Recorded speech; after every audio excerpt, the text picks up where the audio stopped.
This is my first reaction to the new house. I already love it so much.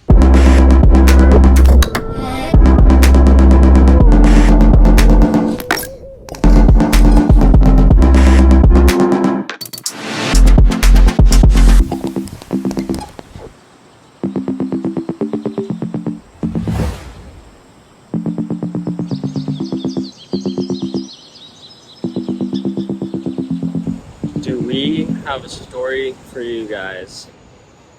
We're about to embark on our last leg journey in about 5 hours. We're here in Sydney where it's freezing cold and we don't really have much of our stuff, but we'll tell you the story. But we're alive and well, and we've got 6 hours until, or 7, until we board our final flight, which will be 10 hours.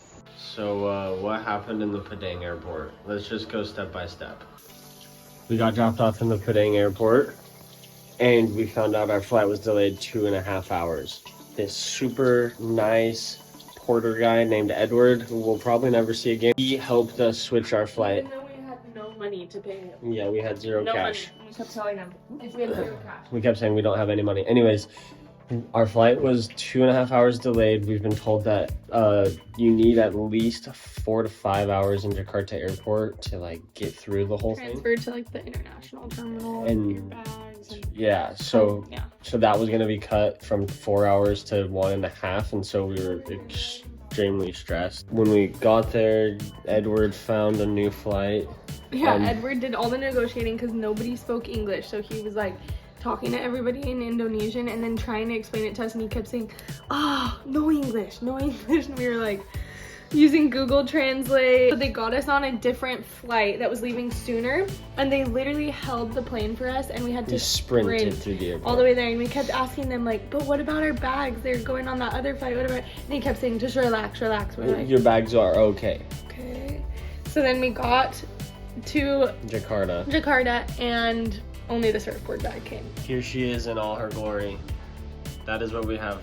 The other 2 checked bags with literally all of our stuff, like all of our clothes, toiletries, like shoes, like everything is in our check bag. And so those didn't come, and we were trying to explain to them there in Jakarta like why, like what was happening, and our bags were missing and they didn't speak English. We were using Google Translate again, and like we weren't gonna have enough time because we already had a tight 4-hour layover. So I left with the kids, transferred to the international terminal, and Connor stayed to fill out a claim for our bags.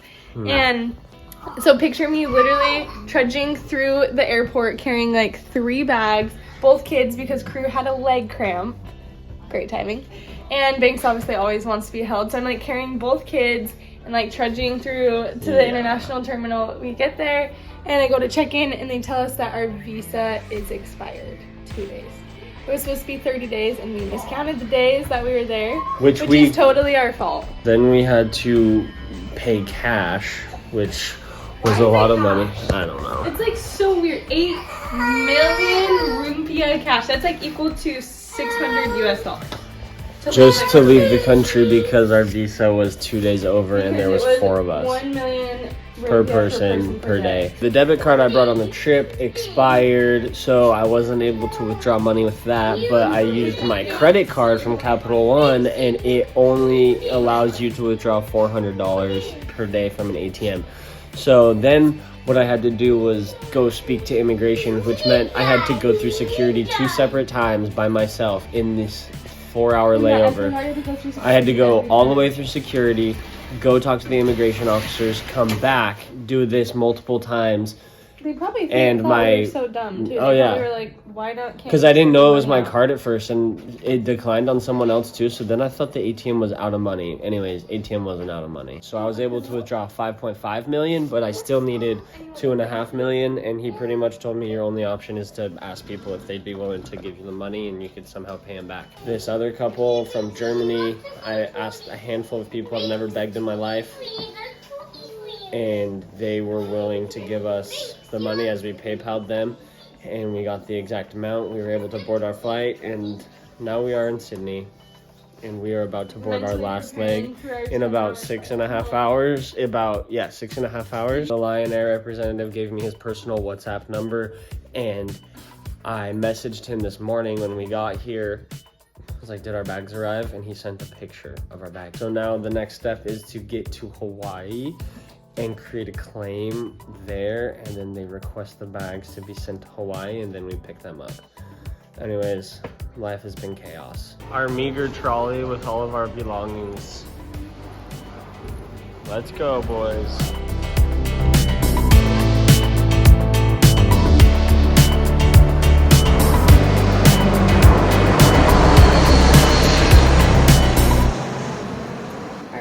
We got back from the airport like 2 hours ago, and I don't think I've felt this exhaustion in my whole life. I am so tired. But Connor's not. He's got adrenaline. He's so hyped to move. And we have moving help coming over in like 10 minutes, so I gotta get myself up and we're gonna start moving. Here we go. Moving crew is here, and it's already going so fast, except for getting a bunch of boxes to put all this stuff in, so I'm gonna go try and find some. Woo! Moving helpers! We already got all of the furniture out of here. Just a few dead roaches on the way, but yeah, that was to be expected. I'm thirsty. Just a few more yummies. We're feeling so sad and sentimental about our current house that we're in. We're just gonna miss like our rental that we're in. We're just gonna miss where we're living so much. Like we brought Banks home to that house. There's just so many memories and so many friends. We've grown to like love it. It's just, moving is such a mind trip because you're so excited about the new place that you're going usually, but you're also just like so crushed. Also, this house that we have bought that we're so excited to move into, I've only ever seen it once. So this is my second time seeing it. So this is exciting. This is my first reaction to the new house. I already love it so much. It's kind of making me want to tear up because this is gonna be our house. All right, Banks and I are out here waiting for Connor and crew to come pick us up. The moving crew just left. We had so many neighbors and like people that we know help volunteer to help us move, and it made it go by so fast, like 7 p.m. and I think we started at like 3, so it took 4 hours and we basically cleared out everything, which is crazy. We had like 12 people helping. It was so awesome. So yeah, really gonna miss this community and like this neighborhood. It's like making me so sad sitting out here watching one last sunset from our yard. Binksy, this was the house you came home to. Pulling into our garage because we have one now. It's the little things, guys. I'm deciding against it because then I'm gonna have to open it to leave. That's what I was thinking. We are in the new house and there's so many cool things about it that to everybody else in the world is not that cool. Yep, super But to us, it is so cool. I can't wait to show them all to you. But today has been quite the day. Between landing from Sydney, Australia to moving into our house and all of our friends who helped us move, I'm so grateful, and I don't think I can say thank you enough to everybody who's helped us move and make this a possibility. We are just so grateful. We are in our bed in our new house on the ground. The boys are in their beds on the ground. We're gonna sleep as a family for our first night in our new house. I hope the jet lag doesn't hit us too hard. Maddie and Cole, our good friends, offered to take crew for the day, which was so nice of them. So he's hanging out with his bestie Knox and he's super happy. And we are finishing up the move. All of our stuff is in the new house, and now we're just going back to the old house because we gotta clean it and like just fill the holes with putty and things like that, you know? Good times all around.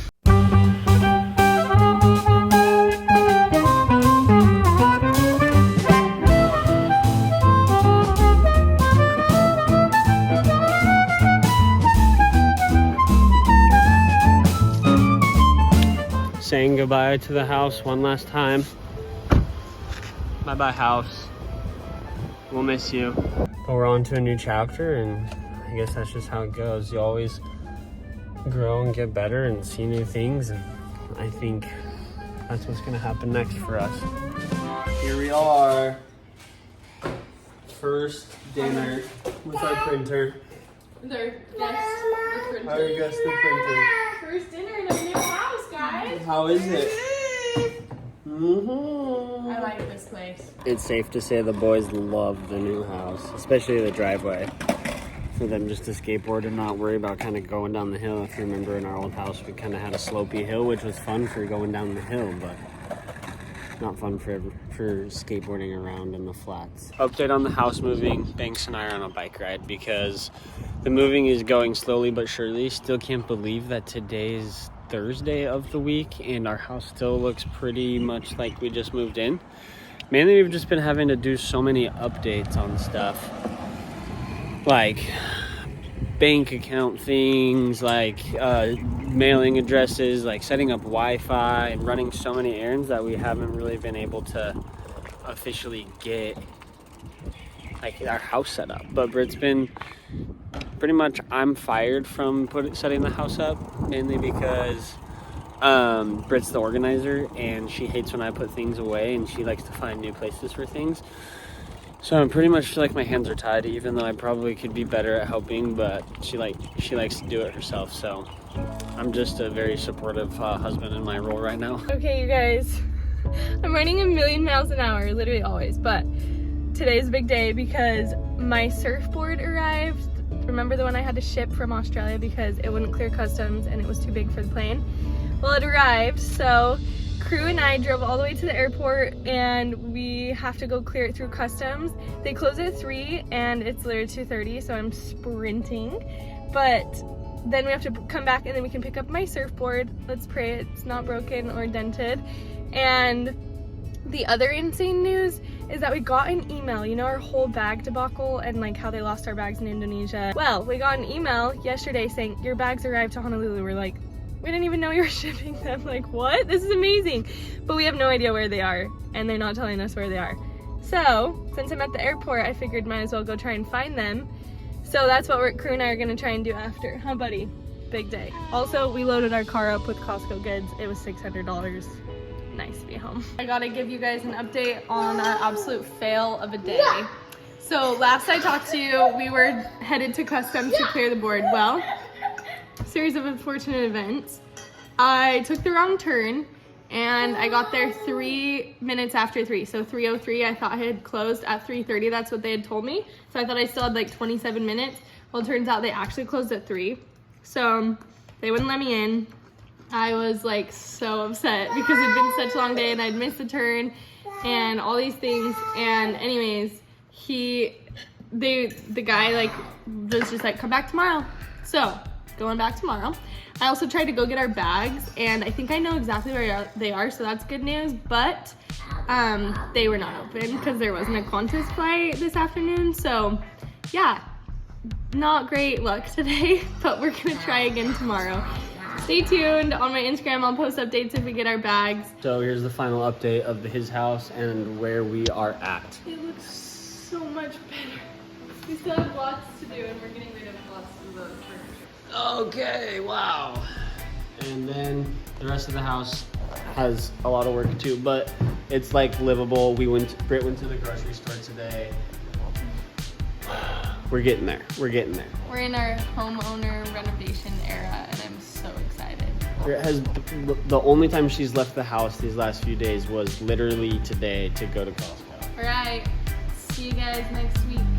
This has to be documented. The first time this device has been used by you and me in our marriage.